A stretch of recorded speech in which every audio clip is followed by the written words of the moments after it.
옛날 경상도에서 산천을 두루 돌며 제사를 지내는 임무를 맡은 한 관리가 있었습니다. 그의 이름은 이인보로 학문과 품행이 뛰어나 여러 관직을 거친 뒤 이 특별한 직책을 맡게 되었죠. 그가 하는 일은 단순히 산천의 제사를 올리는 것이 아니라 지역 백성들의 삶을 살피고 그들의 신앙을 보듬는 것이기도 했습니다. 그러나 이인보는 성실한 관리였음에도 시간이 흐르면서 차츰 무미건조한 일상에 지쳐가고 있었습니다. 그의 마음속에는 권태와 공허함이 자라나고 있었고 종종 자신의 고귀한 신분과 임무에 대해 교만한 생각을 품기도 했죠. 그러던 중 어느 날 이인보는 영주의 부석사에 이르렀습니다.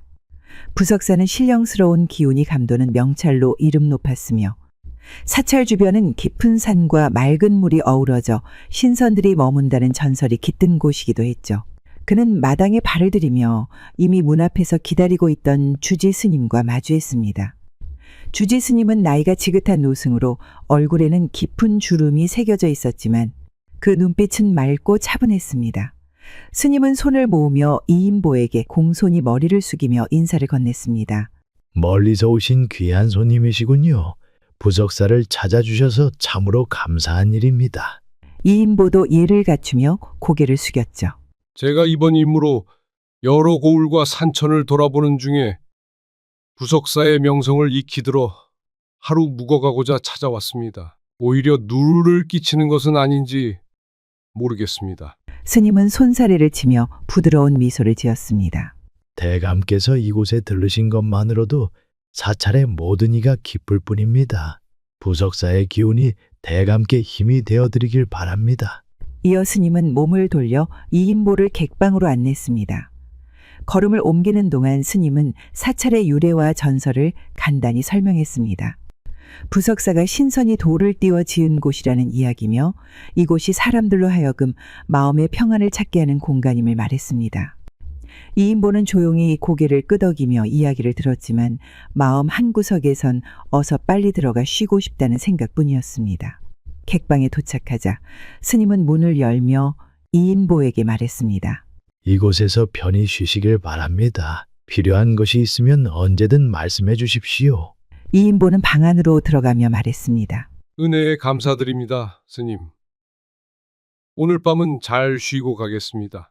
스님은 미소를 머금은 채 다시 가볍게 합장을 했습니다. 달빛이 사방을 은은히 비추는 깊은 밤이었습니다. 이인보는 방 안에서 느긋이 차를 마시며 하루의 여정을 마무리하고 있었죠. 문득 창문 너머로 무언가 움직이는 기척이 느껴졌습니다. 그는 고개를 돌려 조심스레 창문을 열었는데 차갑고 맑은 밤 공기가 방 안으로 스며듦과 동시에 그의 눈에 한 여인의 모습이 들어왔습니다. 마당 끝 은빛 달빛 아래 소복을 입은 여인이었습니다. 그녀는 마치 그림 속에서 막 걸어 나온 듯 고운 자태를 하고 있었습니다. 긴 머리를 단정히 풀어내린 모습, 흰옷 사이로 비치는 우아한 손짓, 그리고 선녀처럼 맑고 차분한 얼굴은 보는 이를 압도할 만큼 신비롭고 아름다웠죠. 여인은 천천히 마치 허공을 떠다니는 듯한 발걸음으로 이인보가 있는 방 앞으로 다가왔습니다. 그녀는 방 문턱에 이르자 머리를 숙이며 조용히 큰 절을 올렸습니다. 그 동작은 전혀 서두름이 없었고 도리어 마음속 깊은 이해를 담은 것처럼 보였죠. 이인보는 순간 당황했습니다. 이 밤중에 그것도 산속절에서 여인이 찾아온 일이 매우 기이했으나 이내 마음속으로 단정했습니다. 아마도 이 고을의 수령이 나를 위해 보낸 여인일 것이다. 내가 힘든 여정을 이어가고 있으니 그 노고를 위로하려는 배려겠지. 그는 문을 반쯤 열고 부드러운 목소리로 말을 건넸습니다. 소저, 이 밤중에 어찌 이곳에 찾아오셨습니까? 무슨 사정이라도 있으신지요? 여인은 문 밖에 단정히 서서 고개를 들었습니다. 그녀의 눈은 맑고 깊었으며 빛을 담은 듯 반짝이고 있었죠. 그 눈빛은 이인보를 직시하되 전혀 거슬리지 않을 정도로 조용한 강렬함을 띠고 있었습니다. 여인은 나직하면서도 분명한 목소리로 말했습니다. 대감의 덕망과 높으신 뜻을 익히 들었습니다. 그 뜻을 따르고자 하는 마음이 커져 이처럼 대감께 인사를 드리러 왔습니다. 그녀의 말은 조심스럽지만 진심이 담겨 있었습니다. 그녀는 두 손을 가지런히 모으고 이인보를 향해 고개를 깊이 숙였는데 천한 기생처럼 보이는 속됨이 아니라 어딘가 기품과 우아함이 서려 있었습니다. 이인보는 그녀의 행동과 태도에 묘한 감정을 느꼈습니다. 어디서 이런 여인을 보낸 것인가? 기생의 행색은커녕 오히려 신선이나 선녀 같은 느낌마저 드는구나. 이인보는 잠시 망설이다 문을 활짝 열어 그녀를 방 안으로 들였습니다. 소조가 그렇게까지 말씀하시니 나 또한 소조의 정성을 외면할 수 없겠군요. 들어와 앉으시지요. 몸이 차가워지겠습니다. 여인은 천천히 방 안으로 걸음을 옮겼습니다. 그녀는 방 한가운데 앉으며 고운 손으로 옷자락을 가지런히 정리했습니다. 방 안에는 차가운 달빛이 스며들었고 그녀의 모습은 더욱 신비롭고 비현실적으로 보였죠. 대감께 누를 끼치고 싶지 않으나 제 마음이 너무도 간절하였습니다. 여인은 고개를 숙이며 다시 한번 말했습니다. 그녀의 목소리는 부드러웠으나 한편으로는 설명할 수 없는 차가움이 깃들어 있었습니다. 이인보는 그 차가움을 의식하지 못한 채 그녀와 이야기를 나누기 시작했는데 두 사람은 오랜 시간 서로의 이야기를 주고받았습니다. 여인은 배운 것이 많은 듯 예의 바르고 점잖았으며 그녀의 말에는 깊이가 있었습니다. 그녀의 기품과 단아함에 매료된 이인보는 점점 그녀에게 마음을 열게 되었죠. 결국 그날 밤 이인보는 여인의 손을 잡고 그녀를 곁에 두었습니다. 방 안의 공기는 차분하면서도 묘한 무게감을 더해갔는데 그 무게가 무엇을 뜻하는지 그때 이인보는 전혀 알지 못했습니다. 아침이 밝아오자 부석사 주변의 새들이 맑은 울음소리를 내며 새벽을 알렸습니다. 방 안은 희미한 빛으로 물들었고 이인보는 늦은 시간까지 이어졌던 밤의 여운을 깨며 자리에서 일어났습니다. 밤새 여인과 나눈 이야기와 그녀의 고운 모습이 머릿속을 떠나지 않았지만 그는 다시 길을 떠나야 한다는 현실을 떠올렸습니다. 옷을 차려입고 준비를 마친 그는 문을 열었습니다. 문 밖에는 이미 어제의 그 여인이 서 있었는데 여전히 어딘가 비현실적인 모습이었습니다. 새하얀 소복은 아침 햇빛을 받아 더욱 눈부셨고 그녀의 맑은 눈에는 어제와 다른 깊은 슬픔이 어려 있었습니다. 이인보는 가볍게 목례하며 말했습니다. 소조, 안타깝지만 난 오늘 떠나야만 합니다. 여인은 그의 말을 조용히 들으며 고개를 끄덕였습니다. 그녀는 잠시 망설이는 듯 하다가 입을 열었습니다. 대감께서 가셔야 한다면 저 또한 어찌할 수 없겠지요. 대신 저를 잊지 말아 주셨으면 합니다. 전 어디에 있든 대감을 사모하며 그리워할 것이니 말입니다.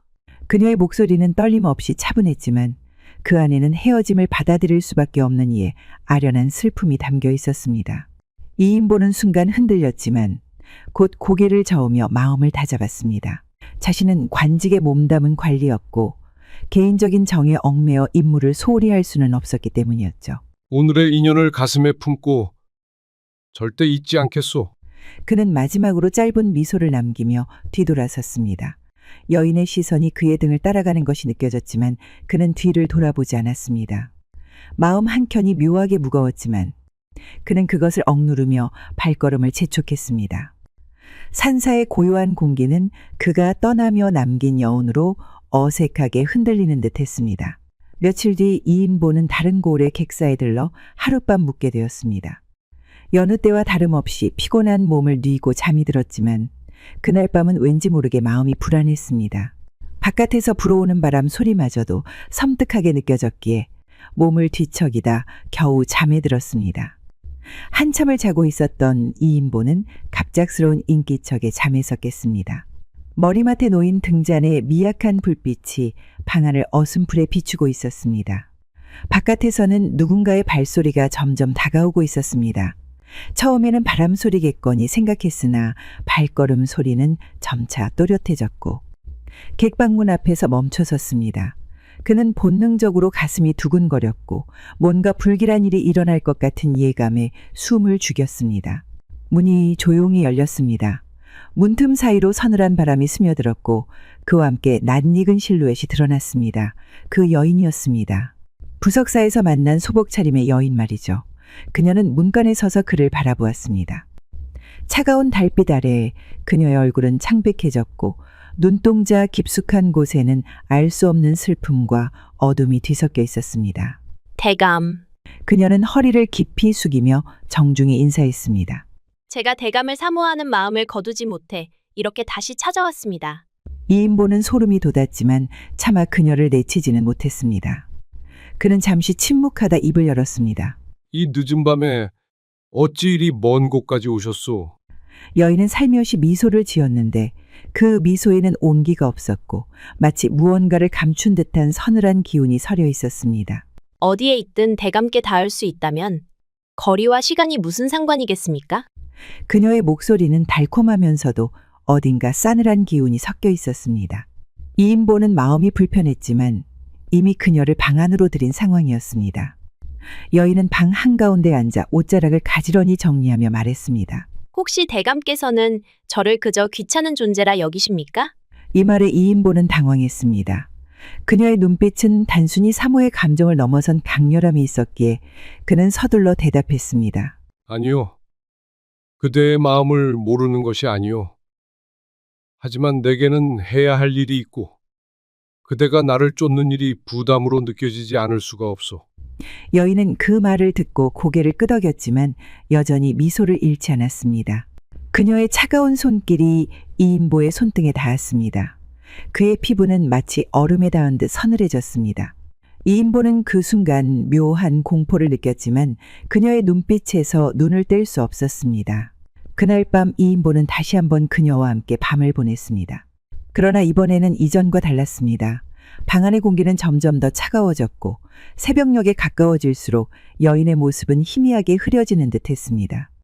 잠든 듯한 순간에도 이인보는 이상한 꿈에 시달렸습니다. 그는 깊고 어두운 연못에 빠져 허우적대고 있었고 연못 속에서 피를 흘리며 울부짖는 여인의 형상이 그를 끌어내리려 했습니다. 가까스로 꿈에서 깨어났을 때는 온몸이 땀으로 젖어 있었고 방 안은 여전히 음산한 기운으로 가득했습니다.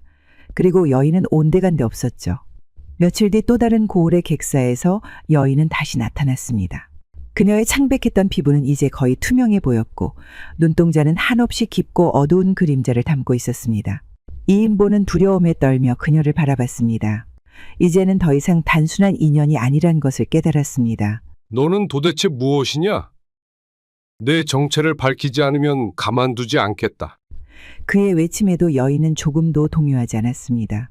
대신 그녀는 고요히 고개를 들었는데 얼굴에 번졌던 미소는 완전히 사라졌고 차갑고 공허한 눈빛만이 남아 있었습니다.